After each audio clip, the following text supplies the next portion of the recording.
Selamat datang di Bisako, saluran yang menyuarakan kisah perempuan yang bangkit dari luka terdalam dan memilih hidup untuk dirinya sendiri. Inilah kisah nyata Nadira Hartono, seorang istri dan CEO wanita yang dikhianati suami dan wanita lain, tapi justru membalas dengan cara paling dingin, rapi, dan menyakitkan. Dengarkan sampai akhir, karena ini bukan sekadar cerita tentang balas dendam, tapi tentang bangkitnya harga diri seorang perempuan.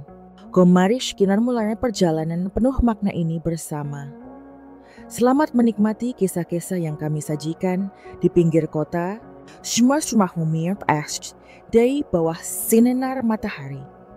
Pagi yang lembut, seolah dilukis dengan palet kehidupan yang sempurna. Pagar kayu putihnya sedikit mengelupas. Taman kecil di depannya dipenuhi mawar merah yang sedang mekar, dan aroma kopi hangat menguar dari dapur. Di dalam Nadira Hartono berdiri di depan cermin kamar. Raka Mahendra telah berangkat ke kantor lebih pagi dari biasanya, hanya meninggalkan secarik catatan di meja makan. Selamat ulang tahun sayang, malam ini kita rayakan. Tulisan tangannya rapi, namun entah mengapa kata-kata itu terasa hampa, seperti pesan yang ditulis dengan tergesa. Nadira Hartono menggelengkan kepala, berusaha menepis firasat aneh yang menggelitik di dadanya. Mungkin aku terlalu banyak berpikir, gumamnya sambil menuang kopi ke cangkir favoritnya yang bergambar kucing, lucu hadiah dari Raka Mahendra.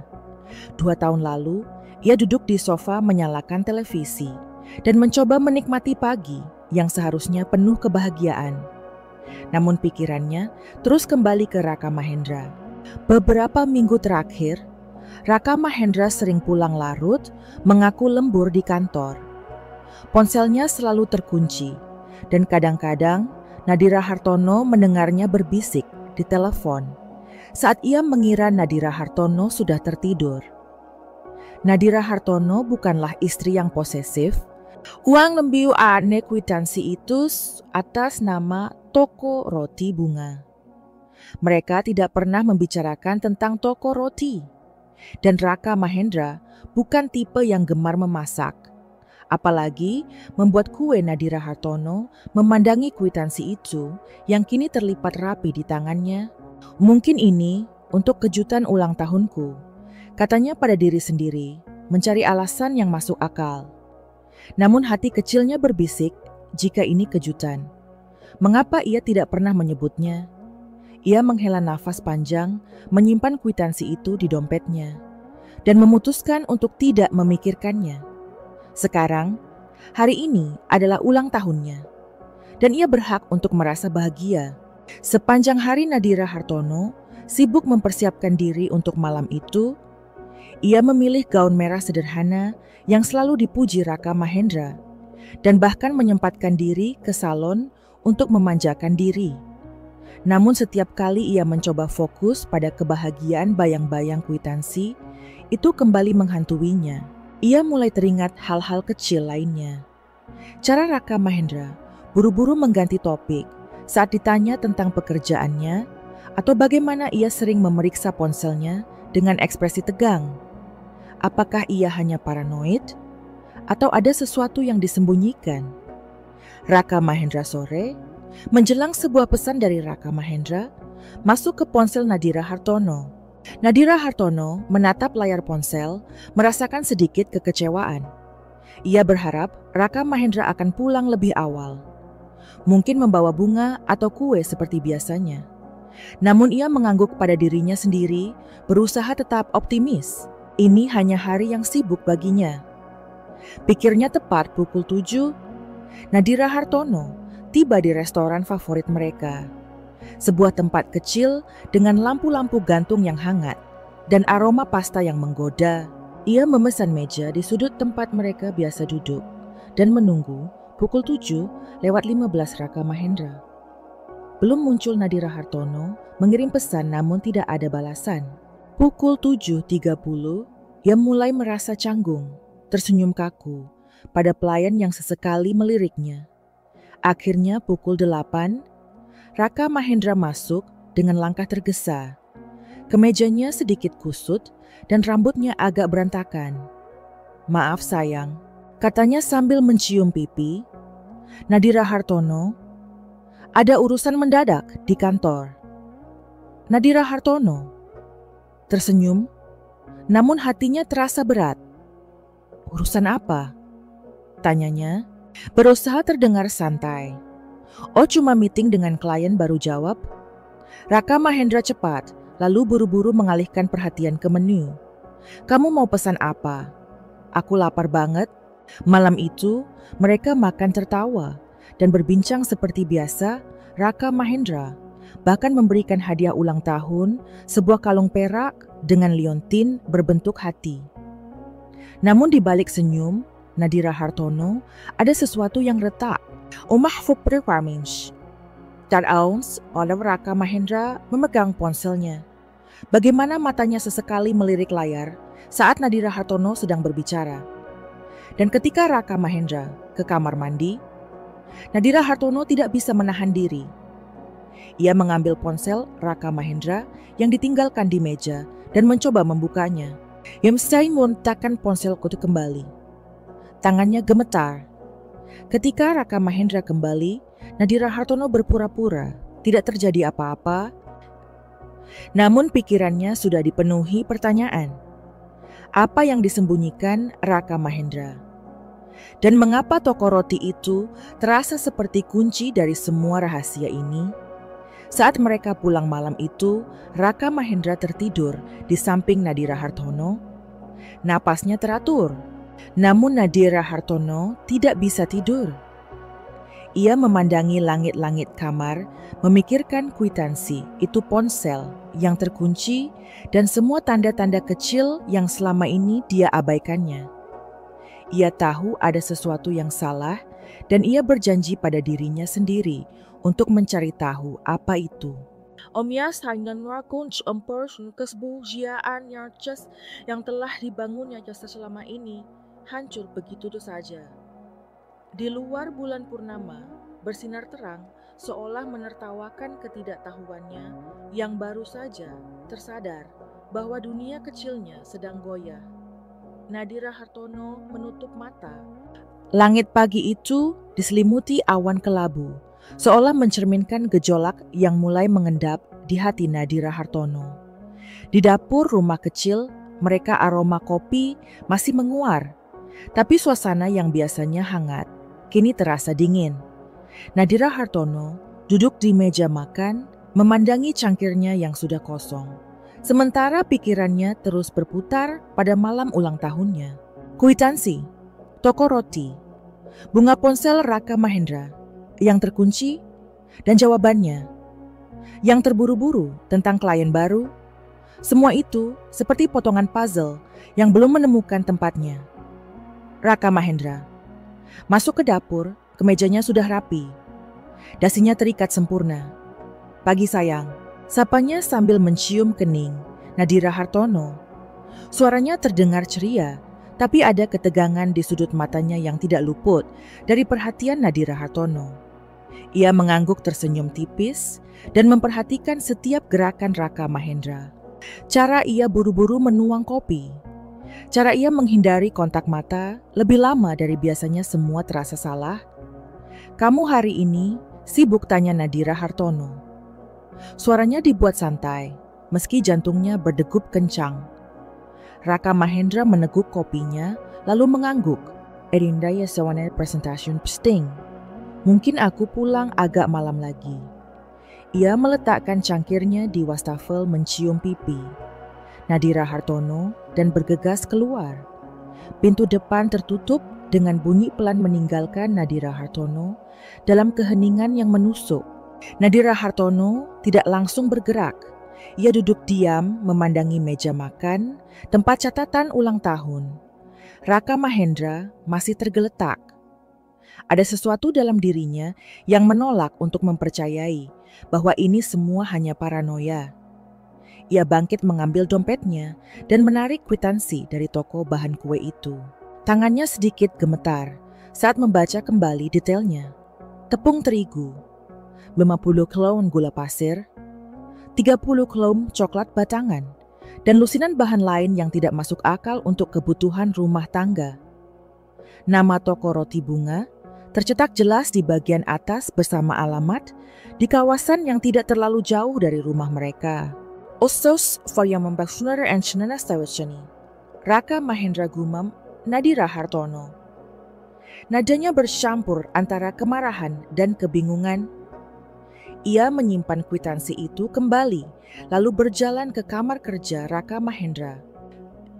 Meja kecil di sudut ruangan itu selalu menjadi tempat Raka Mahendra menyimpan dokumen-dokumennya, dan Nadira Hartono tahu ia harus mulai dari sana. Dengan hati-hati, ia membuka laci-laci mencari petunjuk lain. Sebagian besar isinya adalah kertas tagihan rutin listrik air internet. Tapi di laci paling bawah, ia menemukan sebuah amplop coklat yang tidak bertanda. Jantung Nadira Hartono berdegup lebih kencang saat ia membuka amplop itu. Di dalamnya ada beberapa lembar kertas kontrak sewa ruko selama 2 tahun juga, atas nama Toko Roti Bunga. Nama Raka Mahendra tidak tercantum dimanapun, tapi ada nama lain yang membuat alis Nadira Hartono berkerut. Sekar Ayu Prameswari. Nama itu terasa asing, namun ada sesuatu di dalam diri Nadira Hartono yang merasa pernah mendengarnya. Ia mencoba mengingat, mungkin dari obrolan santai Raka Mahendra, atau dari pesan singkat yang sekilas ia lihat di ponsel suaminya. Nadira Hartono meletakkan kontrak itu di meja tangannya. Kini benar-benar gemetar. Ia mencoba menenangkan diri bernapas dalam-dalam, tapi pikirannya sudah berlari liar. Apakah ini proyek bisnis yang disembunyikan Raka Mahendra? Atau sesuatu yang lebih buruk?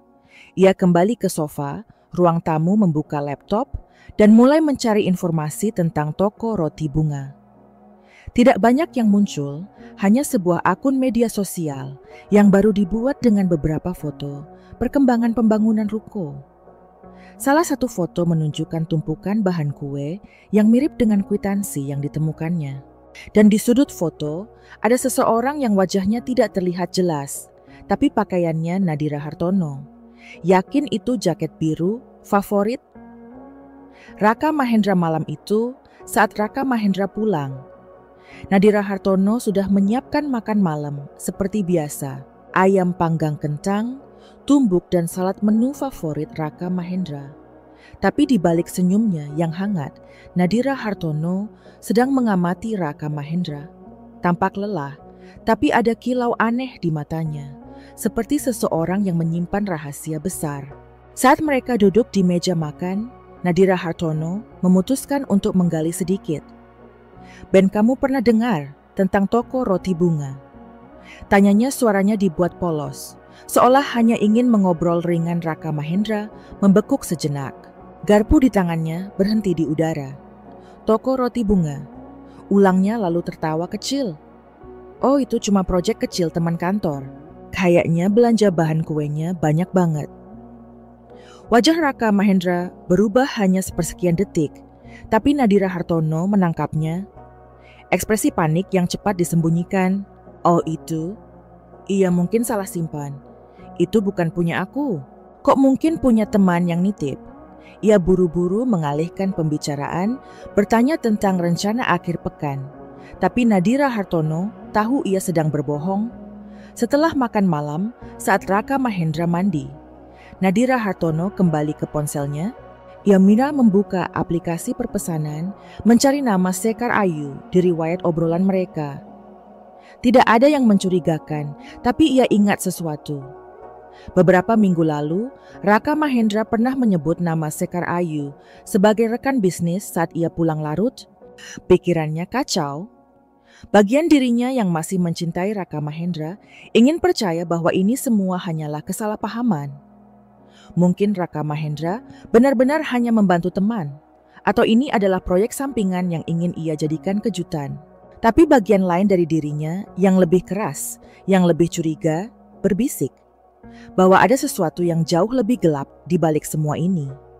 Nadira Hartono mengambil ponselnya, membuka aplikasi perbankan, dan memeriksa rekening bersama mereka.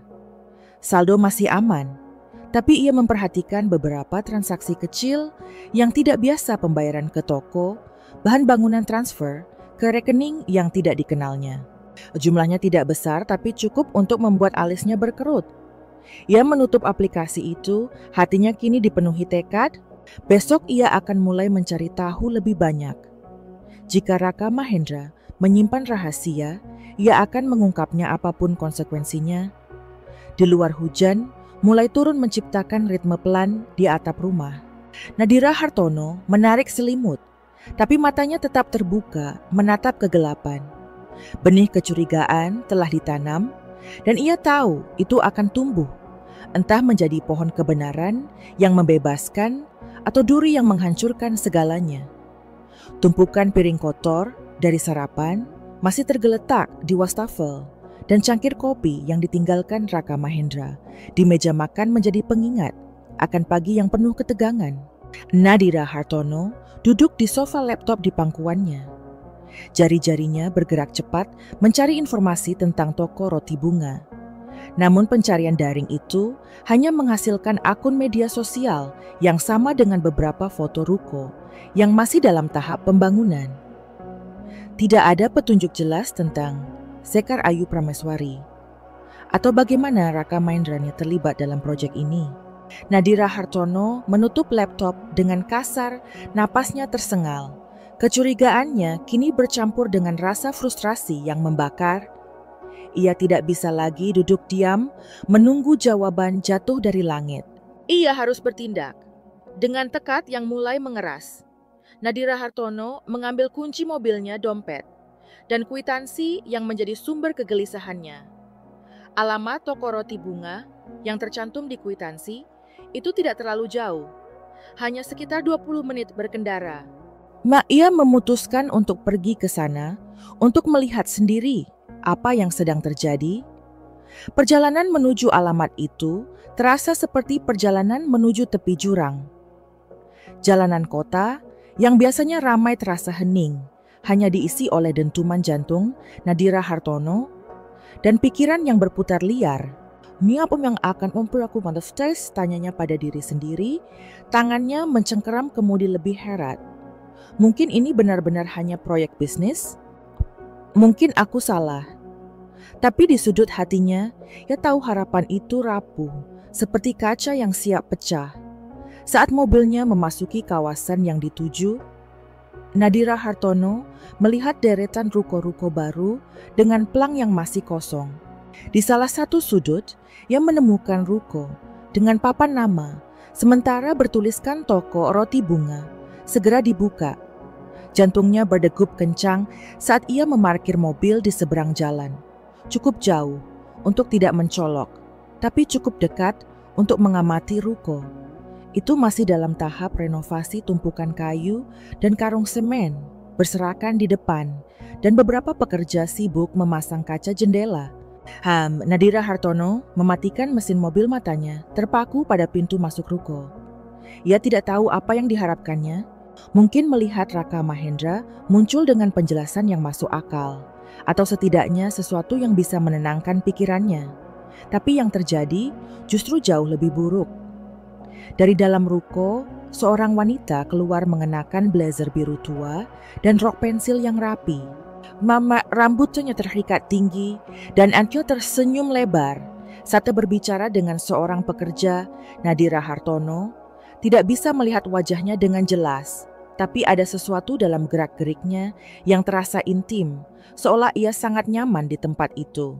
Kemudian Raka Mahendra muncul, dari ruko, mengenakan jaket biru yang sama seperti di foto media sosial.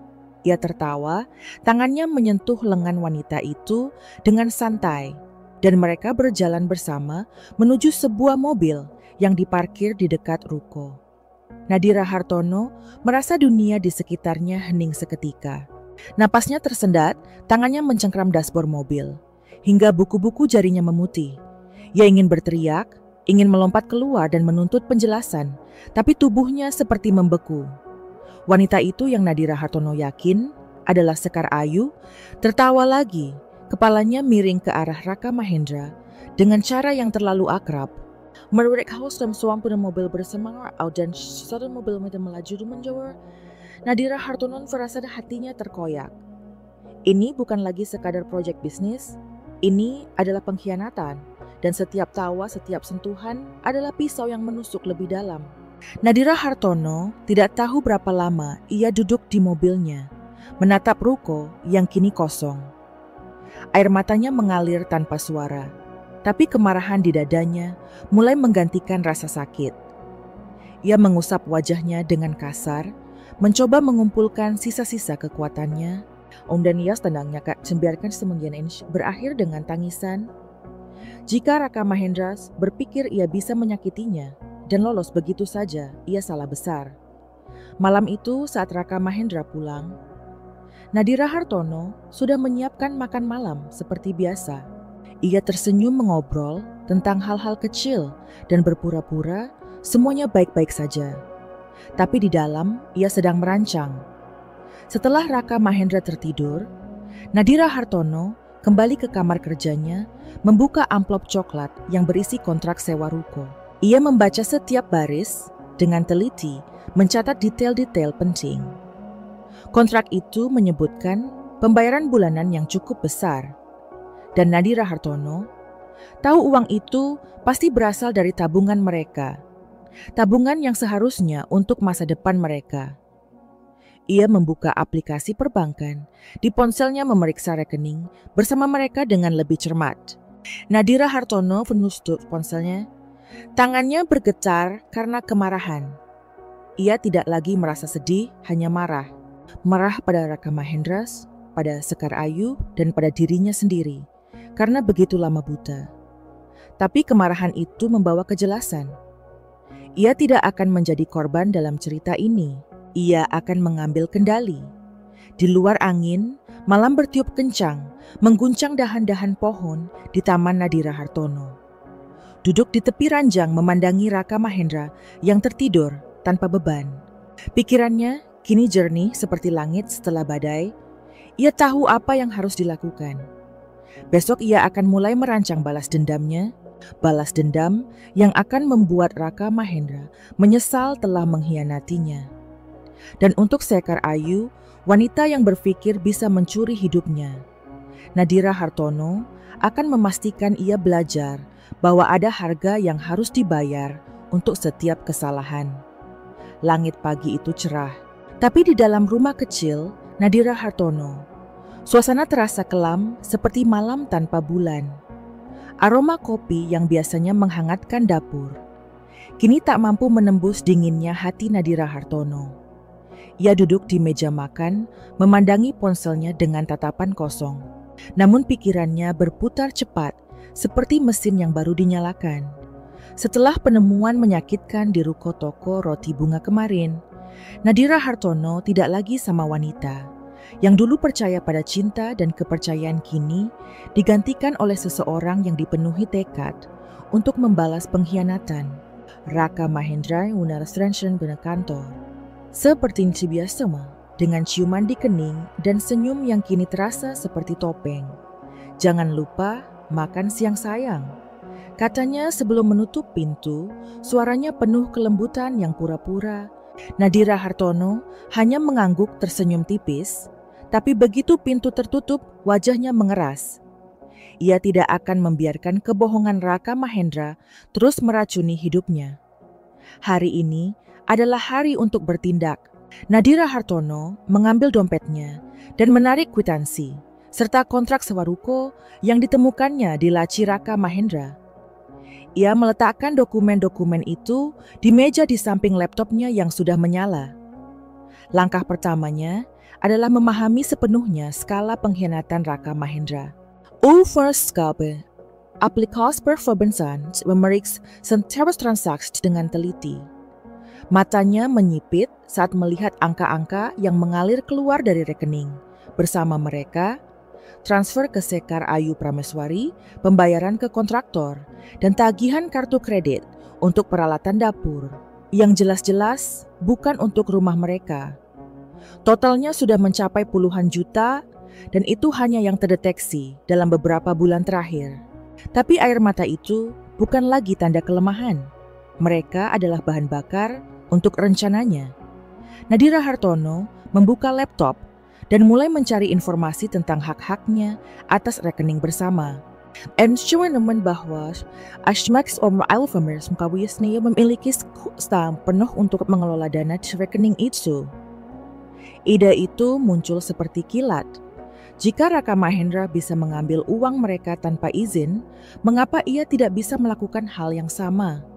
Tapi ia tidak ingin bertindak gegabah, ia harus cerdas, memastikan setiap langkahnya tidak hanya menyakiti Raka Mahendra, tapi juga melindungi dirinya sendiri.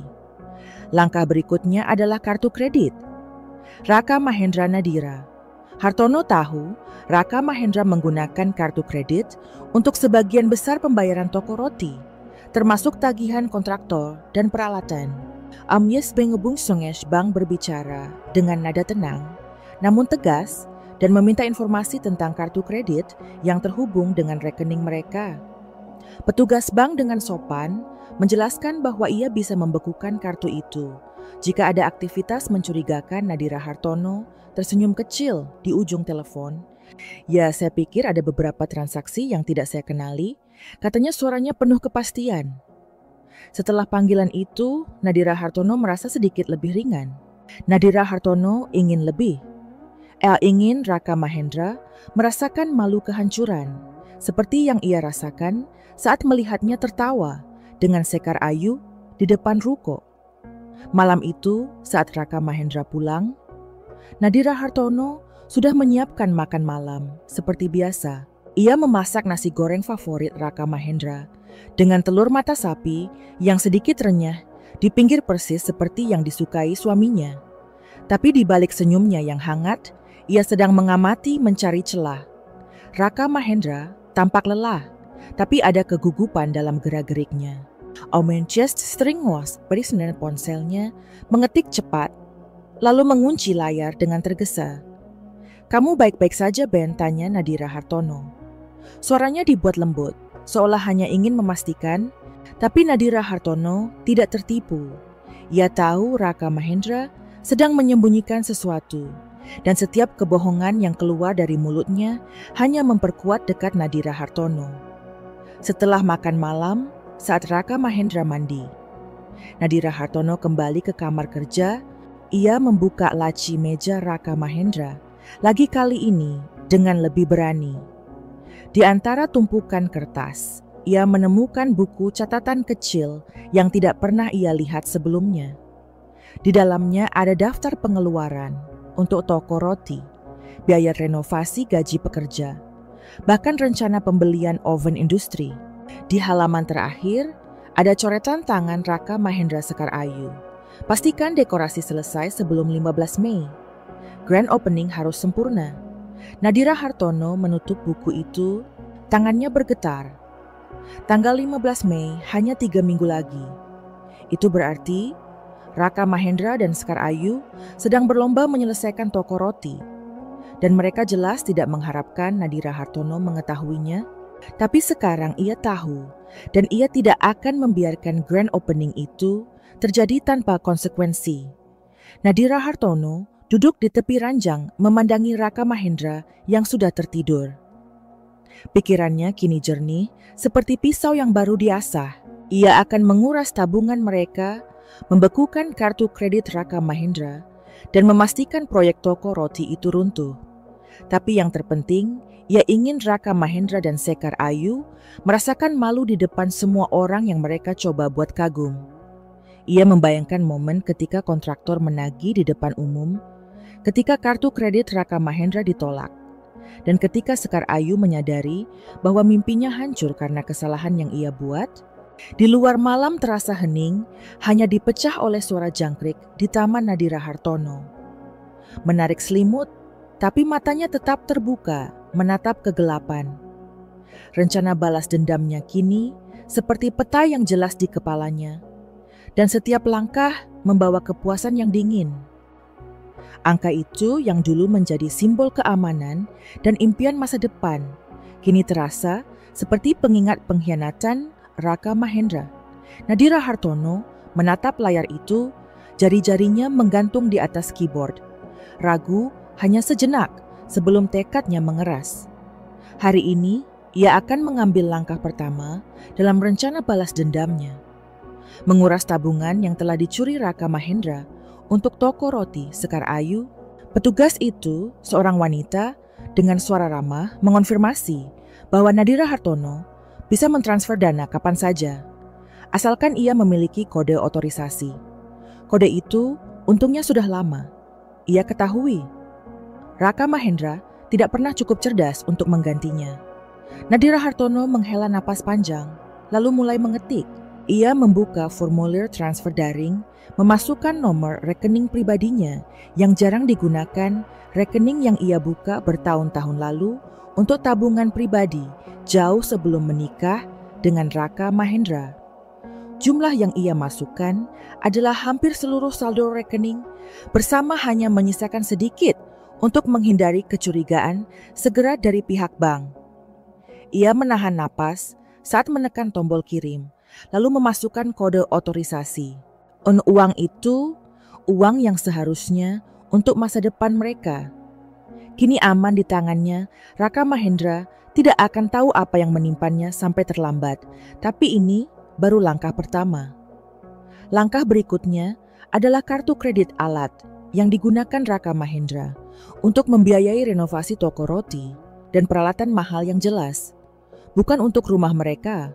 Nadira Hartono mengambil ponselnya dan menghubungi bank lagi kali ini untuk divisi kartu kredit. Ia berbicara dengan petugas lain, seorang pria dengan suara monoton, dan melaporkan aktivitas mencurigakan pada kartu kredit Raka Mahendra. Saya khawatir ada transaksi yang tidak saya otorisasi. Katanya suaranya dibuat penuh kekhawatiran. Petugas itu menjelaskan bahwa kartu bisa dibekukan sementara hingga investigasi selesai dan Nadira Hartono setuju tanpa ragu. Lakukan secepatnya, tapi rencananya belum selesai. Ia ingin memastikan Raka Mahendra dan Sekar Ayu merasakan dampaknya secara langsung di depan orang-orang yang mereka coba buat kagum dengan toko roti mereka. Malam itu, Raka Mahendra pulang lebih larut dari biasanya. Kemejanya kusut rambutnya sedikit berantakan dan ada ketegangan di wajahnya yang tidak bisa disembunyikan. Nadira Hartono menyambutnya dengan senyum hangat, seperti istri yang penuh perhatian menyajikan makan malam sederhana, esop ayam dan nasi putih. Tapi matanya tidak pernah lepas dari Raka Mahendra, mengamati setiap gerakan, setiap ekspresi. Tanya ada Nadira Hartono. Suaranya lembut, seolah hanya ingin menunjukkan kepedulian. Raka Mahendra mengangguk tersenyum kaku. Ya cuma ada masalah kecil di kantor. Bukan apa-apa kok. Ia buru-buru mengalihkan pembicaraan, bertanya tentang hari Nadira Hartono. Tapi suaranya terdengar, dipaksakan. Nadira Hartono tahu ia sedang berbohong. Dan ia menduga masalah kecil itu terkait dengan toko roti. Mungkin kontraktor mulai menagih, atau Sekar Ayu mengeluh tentang jadwal yang molor. Apapun itu Nadira Hartono tidak peduli.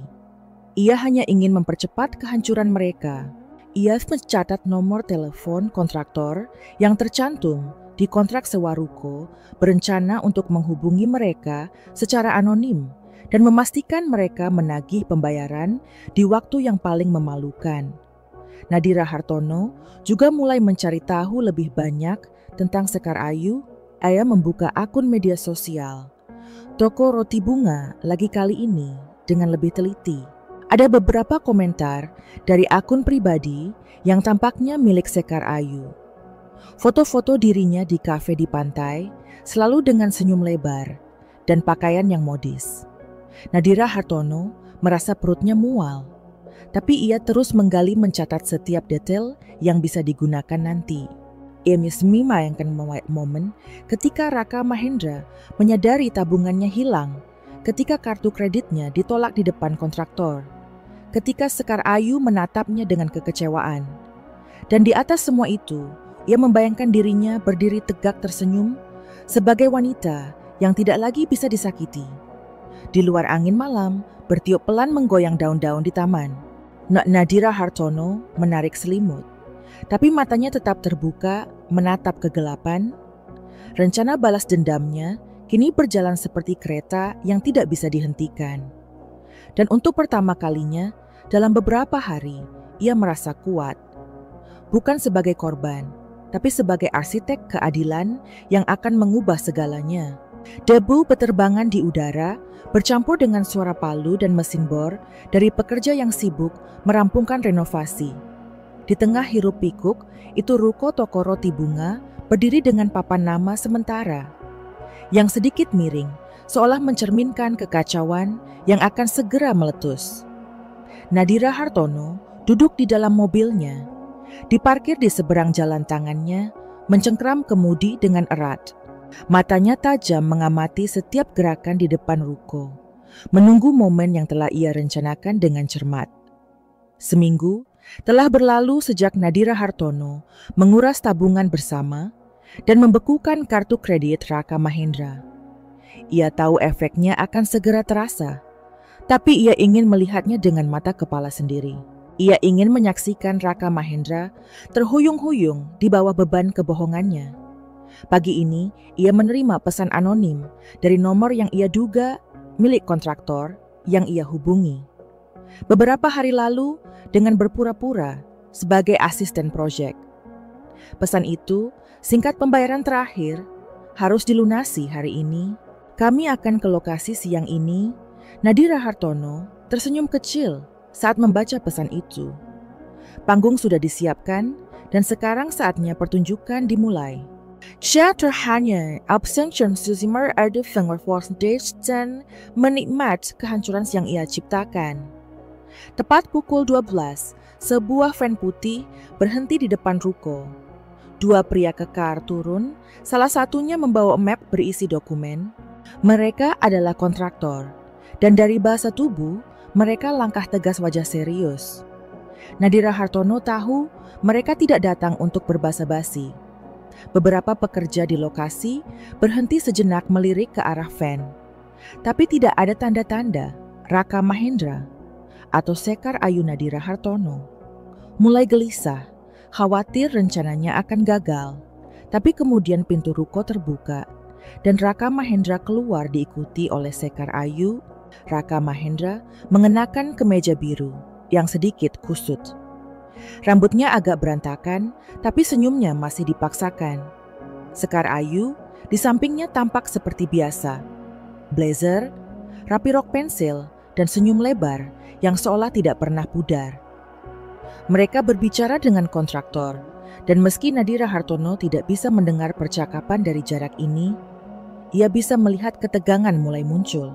Kontraktor yang memegang map mengeluarkan selembar kertas, menunjuk-nunjuk ke arah ruko, dan nada suaranya naik terdengar, samar hingga ke mobil Nadira Hartono. Nadira Hartono menurunkan sedikit kaca jendela. Mobil berusaha menangkap kata-kata itu. Sudah 2 minggu terlambat, kami tidak bisa lanjut kalau tidak ada pembayaran hari ini, kata kontraktor dengan suara keras. Pilih Raka Mahendra mengangguk cepat mengeluarkan dompetnya dan mengambil kartu kredit kartu yang Nadira Hartono tahu sudah tidak berfungsi. Ia menyerahkan kartu itu ke kontraktor yang berjalan ke van untuk memproses pembayaran dengan mesin edisi. Nadira Hartono menahan nafas, jantungnya berdegup kencang. Kartu ini ditolak. Apa-apaan ini? Kalian main-main sama kami. Teriaknya, suaranya menggema, membuat beberapa pekerja tertawa kecil. Dan orang-orang di sekitar mulai berbisik. Wajah Raka Mahendra memerah, matanya berkeliling mencari jalan keluar. Saya cek dulu, tunggu sebentar, kata Raka Mahendra, suaranya nyaris memohon. Ia mengeluarkan ponselnya, mencoba menghubungi bank. Tapi Nadira Hartono tahu itu sia-sia. Kartu itu sudah dibekukan dan tidak ada yang bisa ia lakukan. Kontraktor tidak sabar. Ia melempar map dokumen ke tanah, berteriak bahwa ia akan menuntut jika pembayaran tidak diselesaikan hari ini. Sekar Ayu mencoba menengahi lagi, tapi suaranya tenggelam di bawah kemarahan kontraktor Nadira Hartono. Dari dalam mobil, merasa jantungnya melonjak karena kepuasan. Ia melihat Raka Mahendra, pria yang dulu ia kira sempurna, kini berdiri dengan wajah penuh malu di depan kerumunan kecil yang mulai terbentuk. Sekar Ayu yang selalu tanpa percaya diri. Kini tampak kecil tangannya gemetar saat mencoba mengambil ponselnya. Nadira Hartono ingin tertawa, ingin berteriak, tapi ia menahan diri. Ini baru permulaan. Tiba-tiba Nadira Hartono membuat keputusan spontan. Ia melepas kacamata hitamnya, keluar dari mobil, dan berjalan dengan langkah tegas menuju ruko kerumunan kecil. Itu menoleh ke arahnya, dan Raka Mahendra yang sedang berdebat dengan kontraktor membeku saat melihatnya. Nadira Hartono, katanya suaranya nyaris, tidak terdengar. Nadira Hartono tersenyum, tapi senyumnya dingin, seperti es. "Oh Ben, apa ini proyek kecil yang kamu bilang? Kok kelihatan bermasalah?" Katanya suaranya cukup keras untuk didengar orang-orang di sekitar. Beberapa pekerja menahan tawa, dan kontraktor meliriknya dengan bingung. Sekar Ayu menatap Nadira Hartono dengan mata membelalak. Wajahnya memucat Nadira Hartono ini bukan seperti yang kamu pikir, kata Raka Mahendra.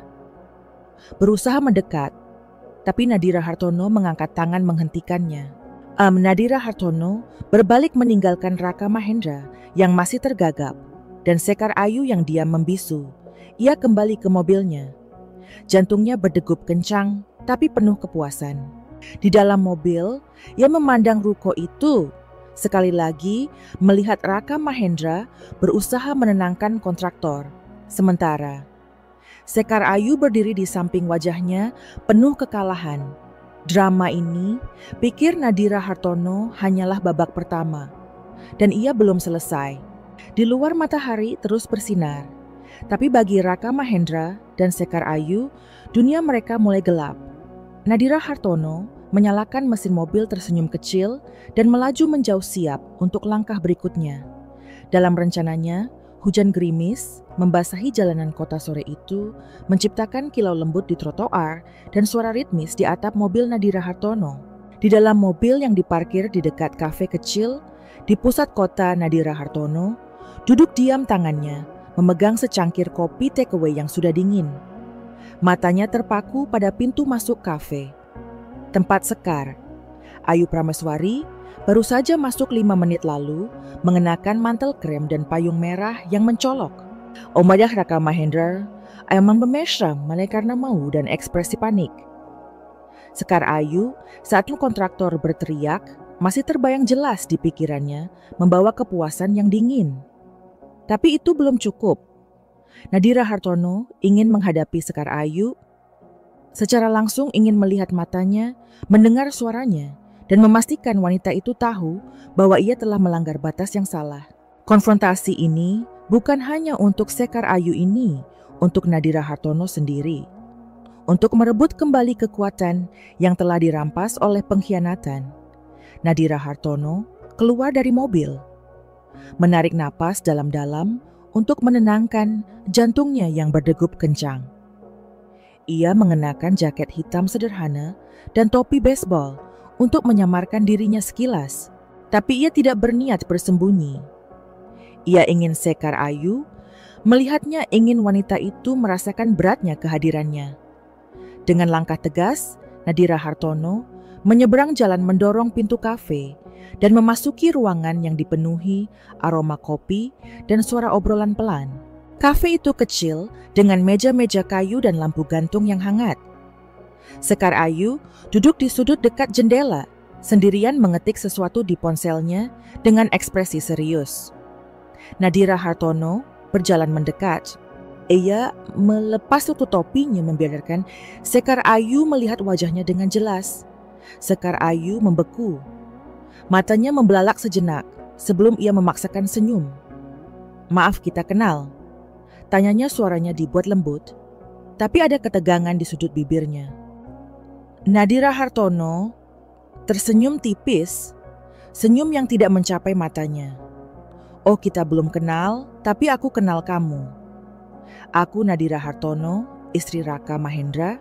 Kata-kata itu keluar seperti pisau tajam dan langsung mengenai sasaran. Wajah Sekar Ayu memucat tangannya yang memegang ponsel mulai gemetar. Tapi ia berusaha tetap tenang. Nadira Hartono, aku tidak tahu apa yang kamu pikirkan. Tapi jangan potong Nadira Hartono.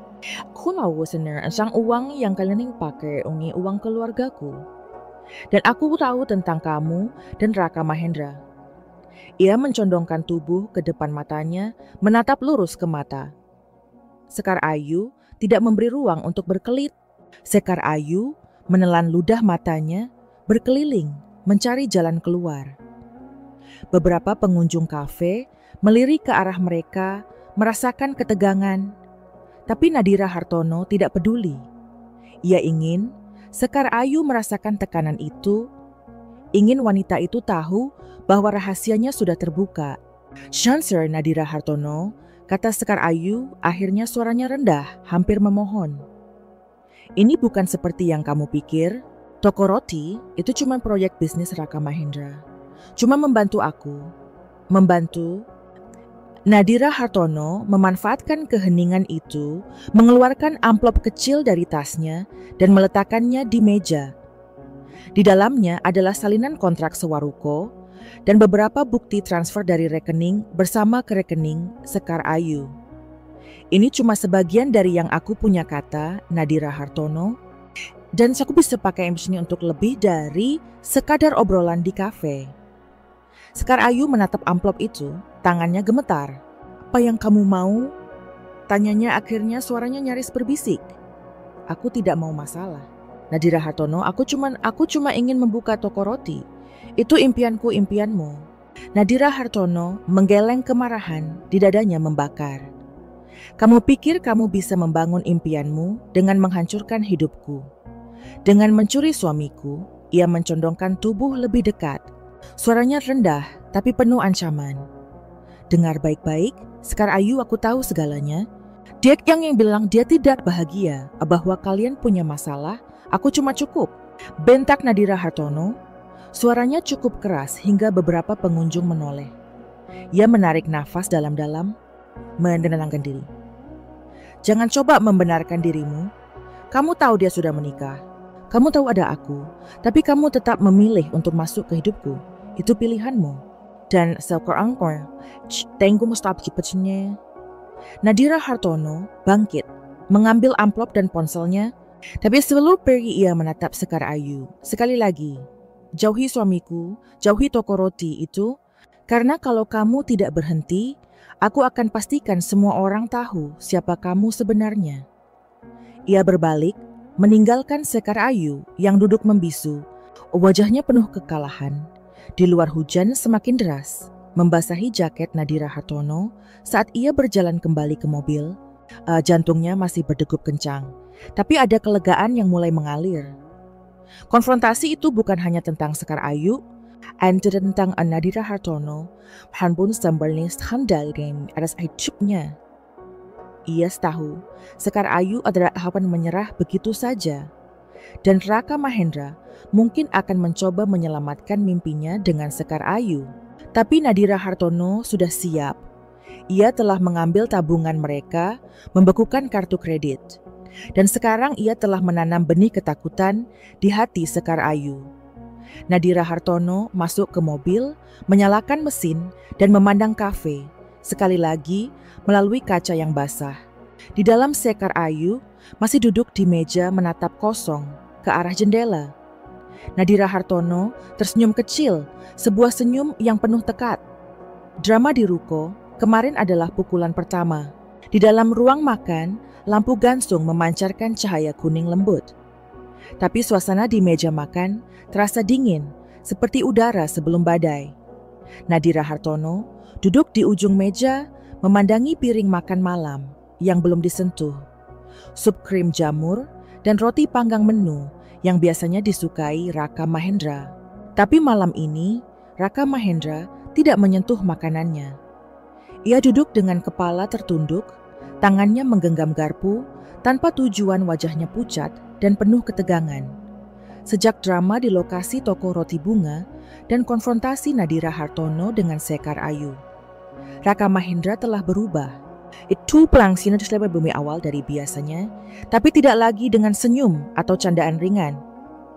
Matanya sering kosong, ponselnya jarang disentuh, dan percakapannya dengan Nadira Hartono hanya sebatas basa-basi. Nadira Hartono tahu mengapa kehancuran yang Nadira Hartono rencanakan mulai menunjukkan tarinya, dan malam ini ia ingin melihat seberapa dalam luka yang telah ia torehkan. "Ben, kamu, kenapa makanannya enggak disentuh?" kata Nadira Hartono. Suaranya dibuat lembut, seolah penuh perhatian, tapi matanya tajam mengamati setiap ekspresi di wajah Raka Mahendra. Raka Mahendra menghela napas, panjang meletakkan garpu dengan gerakan lambat. "Aku cuman lagi banyak pikiran," katanya. Suaranya rendah, dan parau ada masalah di proyek sampingan agak rumit.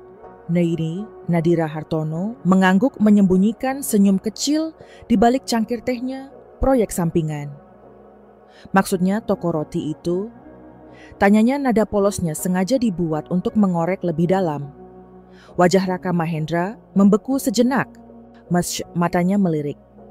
Nadira Hartono dengan cepat sebelum kembali menunduk. "Iya itu, tapi bukan apa-apa kok, cuma urusan kecil." Ia berusaha tersenyum, tapi senyumnya kaku seperti topeng yang retak.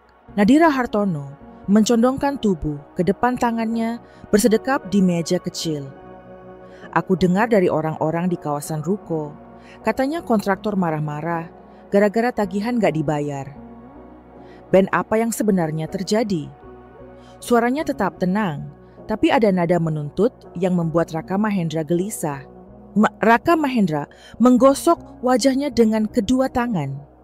Napasnya tersengal. "Nadira Hartono, ini cuma kesalahpahaman. Bang lagi bermasalah, kartunya error. Aku lagi urus. Sebentar lagi selesai." Charge me orangnya terdengar yakin, tapi suaranya gemetar, dan Nadira Hartono tahu ia sedang berbohong. Nadira Hartono memutuskan untuk mendorong lebih jauh. "Bang bermasalah, atau mungkin tabungannya yang bermasalah," katanya, suaranya kini lebih tajam. "Aku cek rekening kita. Ben kosong.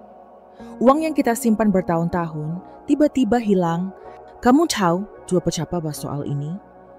Raka Mahendra menatapnya. Matanya membelalak, wajahnya memucat seperti kertas. "Kosong? Apa-apa maksudmu?" katanya, suaranya nyaris berbisik.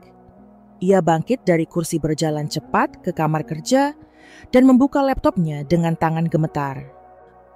Nadira Hartono mengikuti dengan langkah pelan, menyaksikan kepanikan Raka Mahendra. Dari ambang pintu layar laptop menunjukkan saldo nol di rekening bersama mereka.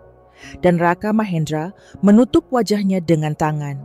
Napasnya tersengal. Ini gak mungkin, gumamnya lebih kepada dirinya sendiri. Harusnya masih ada. Ia menoleh ke Nadira Hartono. Matanya penuh kebingungan dan ketakutan. "Nadira Hartono, aku gak tahu kenapa ini bisa terjadi. Aku cuma pinjam sedikit buat proyek, tapi pinjam potong." Nadira Hartono. Suaranya kini penuh kemarahan yang tidak lagi disembunyikan. "Kamu ambil uang kita tanpa bilang apa-apa. Untuk toko roti itu, untuk Sekar Ayu. Kamu pikir aku gak tahu?" Benia melangkah masuk, berdiri di depan Raka Mahendra. Tangannya mengepal. "Aku lihat kamu sama dia. Aku tahu sesemula kebohonganmu." Raka Mahendra terduduk di kursi, wajahnya hancur.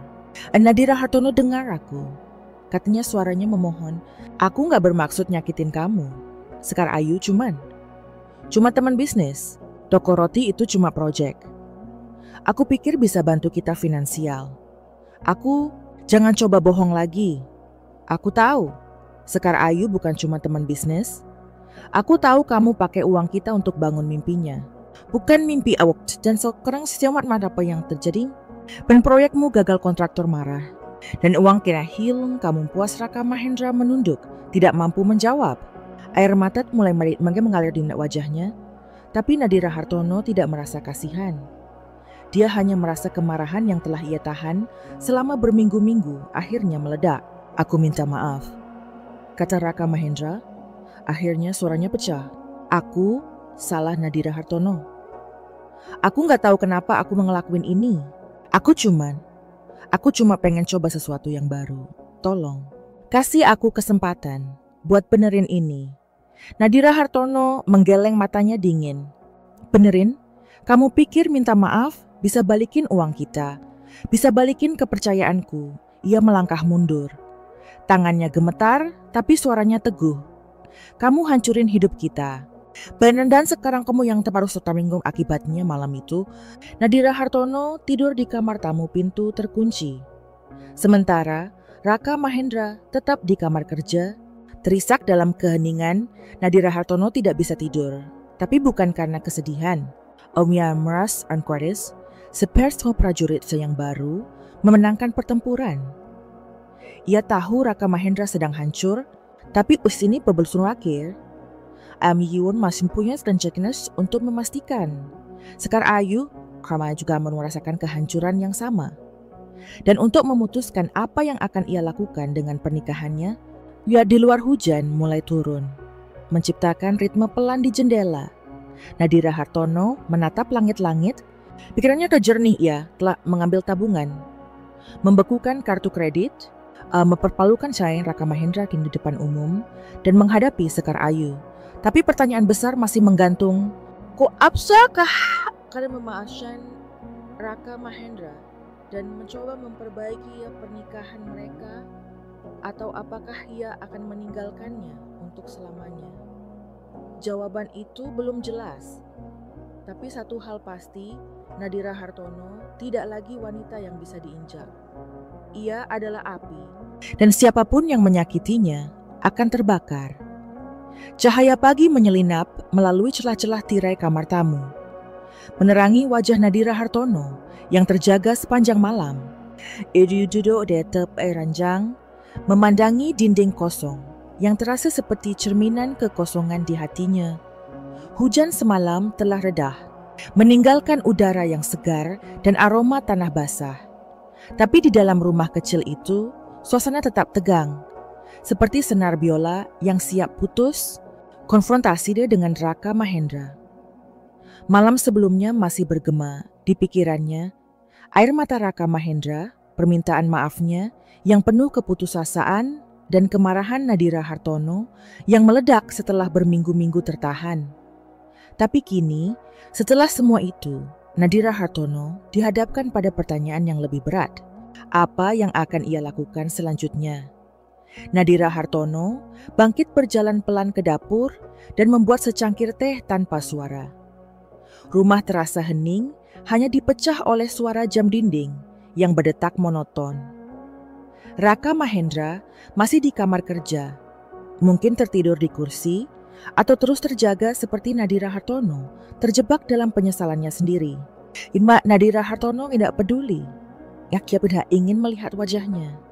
Tidak ingin mendengar suaranya, setidaknya untuk saat ini.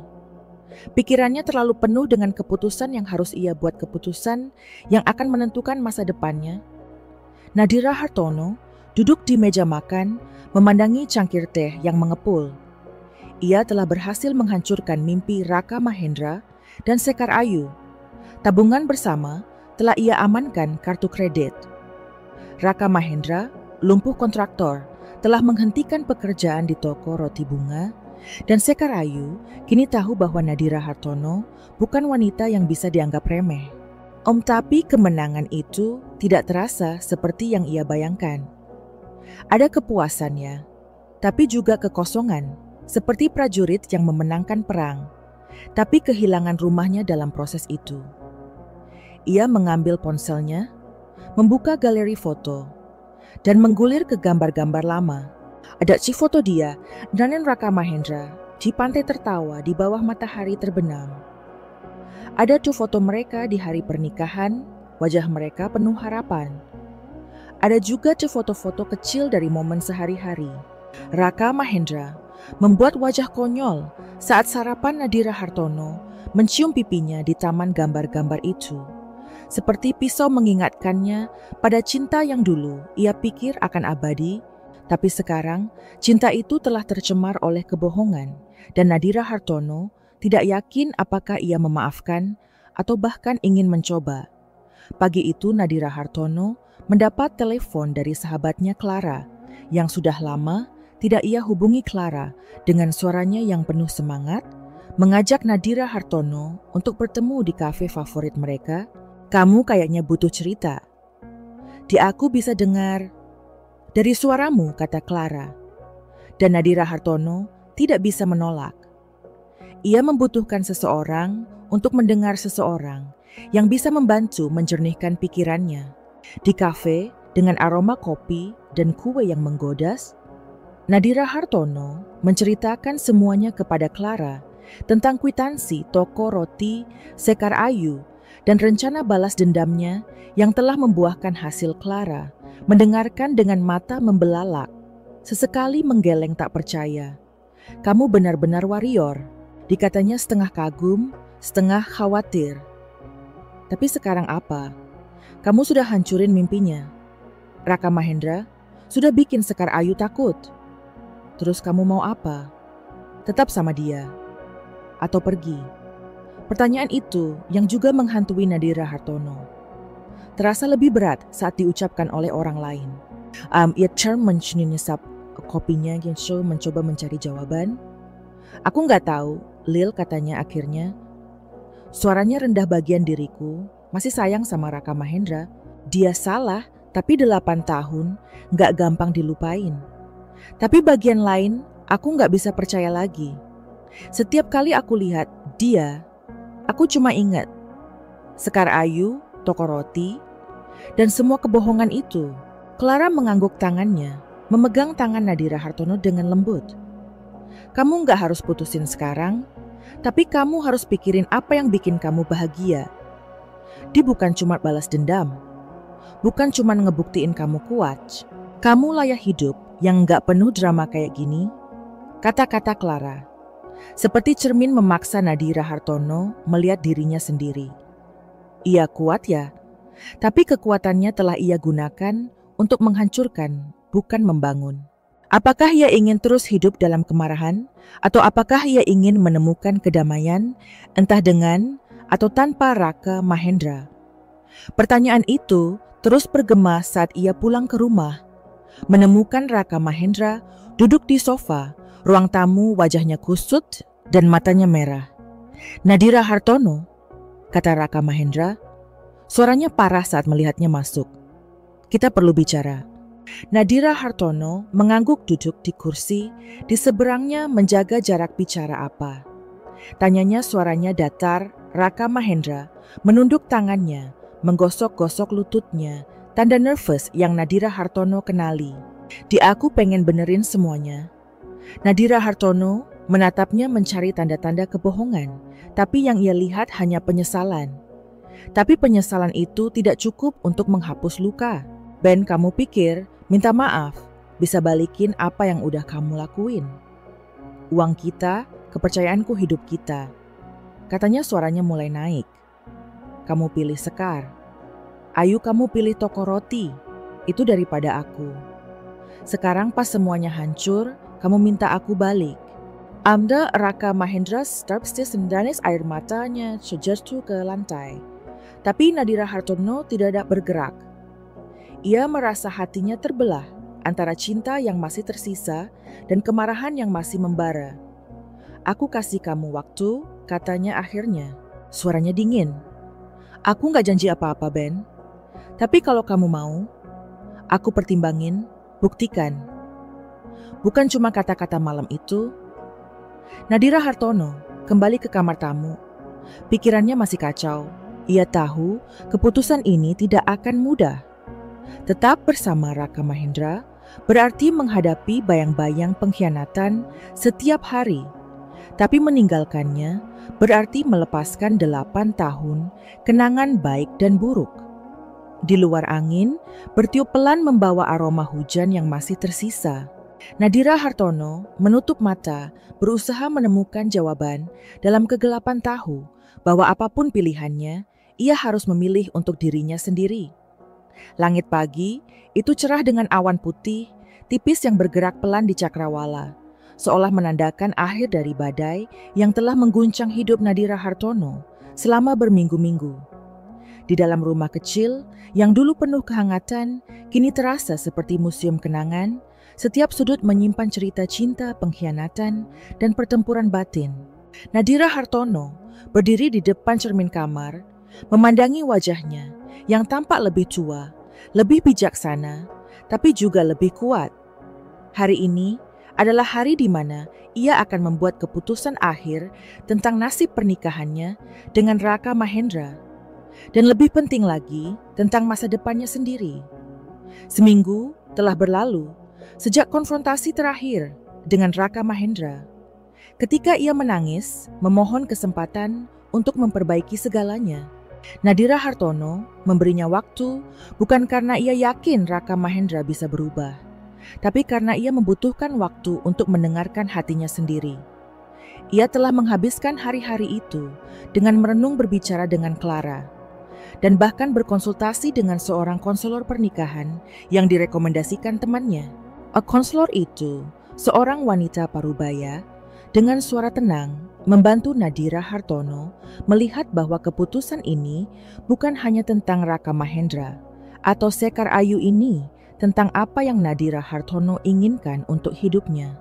Nadira Hartono berjalan ke dapur, membuat secangkir kopi, dan duduk di meja makan yang kini terasa terlalu besar untuk 2 orang. Ia mengeluarkan buku catatan kecil, bukan milik Raka Mahendra, tapi miliknya sendiri, di mana ia telah mencatat pikiran dan perasaannya selama minggu terakhir. Di halaman terakhir, Yomi menulis 2 kata besar kedamaian batin.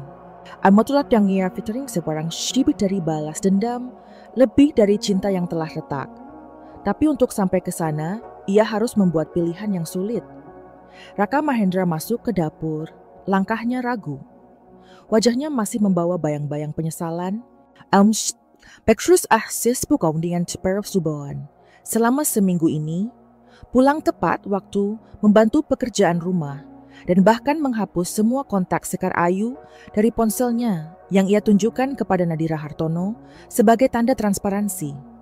Tapi setiap kali Nadira Hartono memandangnya, ia masih melihat bayang-bayang toko roti transfer uang dan tawa Raka Mahendra bersama Sekar Ayu di depan ruko. Kepercayaan yang dulu menjadi fondasi pernikahan mereka kini, seperti kaca yang pecah, tidak bisa diperbaiki sepenuhnya, hanya bisa dilem kembali dengan retakan yang tetap terlihat. Nadira Hartono, kata Raka Mahendra. Suaranya pelan, hampir takut.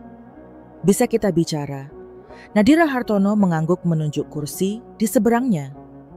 Raka Mahendra duduk, tangannya gelisah di atas meja.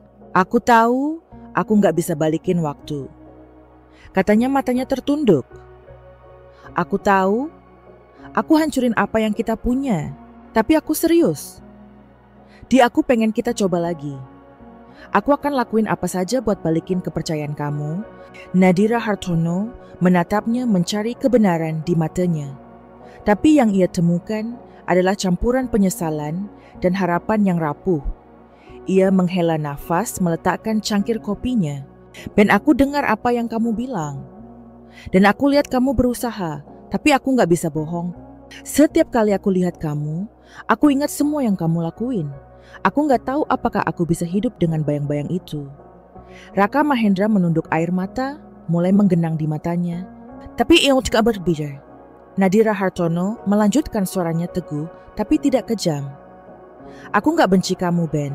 Tapi aku harus pilih diriku sendiri sekarang. Aku layak dapat kedamaian. Dan aku gak yakin bisa nemuin itu kalau aku tetap di sini. Kata-kata itu seperti pisau. Bukan hanya untuk Raka Mahendra, tapi juga untuk Nadira Hartono sendiri. Ia merasakan sesak di dadanya, tapi juga kelegaan yang aneh, seperti beban yang akhirnya terangkat. Raka Mahendra mengangguk pelan, air matanya jatuh ke meja. Aku ngerti, katanya, suaranya pecah. Aku cuma pengen bilang aku sayang kamu, Di. Dan aku akan selalu nyesel. Udah nyakitin kamu. Nadira Hartono tidak menjawab. Ia bangkit, berjalan ke kamar dan mulai mengemas beberapa pakaiannya ke dalam koper kecil. Ia tidak akan pergi jauh. Clara telah menawarkan tempat tinggal sementara di apartemennya. Tapi ia tahu ia harus keluar dari rumah ini, dari kenangan yang menghantuinya. Saat ia menutup koper, Ia memandang foto pernikahan di dinding tersenyum kecil, lalu melepasnya dan meletakkannya di laci. Itu bukan akhir dari dirinya, hanya akhir dari satu bab. Sore itu, Nadira Hartono mengemudi ke apartemen Clara Koper. Di bagasi dan jendela mobil terbuka, membiarkan angin menyapu wajahnya. Ia merasa ringan, seperti burung yang akhirnya lepas dari sangkar. Toko roti bunga yang pernah menjadi simbol pengkhianatan Raka Mahendra, kini menjadi simbol kemenangan Nadira Hartono. Bukan karena ia menghancurkannya, tapi karena ia bangkit dari puing-puingnya. Sekar Ayu, menurut kabar yang Nadira Hartono dengar dari Clara, telah meninggalkan kota. Mungkin karena malu atau karena proyeknya gagal total. Raka Mahendra sementara itu harus hidup dengan konsekuensi pilihannya sendirian di rumah yang dulu penuh cinta. Di apartemen Clara, Nadira Hartono duduk di balkon kecil memandangi kota yang berkilau di bawah sinar senja. Clara bergabung dengannya membawa 2 gelas anggur. "Kamu yakin sama keputusan ini, Di?" tanya Clara, suaranya penuh perhatian. Nadira Hartono mengangguk tersenyum kecil. "Aku nggak bilang ini gampang, tapi aku tahu ini yang terbaik buat aku. Aku pengen hidup yang enggak penuh rasa takut atau curiga. Aku pengen bahagia lagi." Clara mengangkat gelasnya tersenyum. "Ke awal baru deh." Nadira Hartono mengangkat gelasnya menatap langit yang kini berwarna oranye lembut. "Ke awal baru," ulangnya. Dan untuk pertama kalinya dalam waktu yang lama ia merasa damai. Di luar kota terus bergerak, tapi bagi Nadira Hartono dunia terasa baru penuh. Kemungkinan penuh harapan, dan yang terpenting penuh dengan dirinya sendiri. Setelah air mata dan kekecewaan Nadira tidak memilih menjadi korban selamanya, ia bangkit, mengambil alih kendali, dan menunjukkan bahwa harga diri perempuan tidak bisa dibeli atau ditukar dengan cinta palsu. Jangan lupa subscribe Segini Stars, bisa kok. Tempat kisah nyata menjadi kekuatan yang membuka mata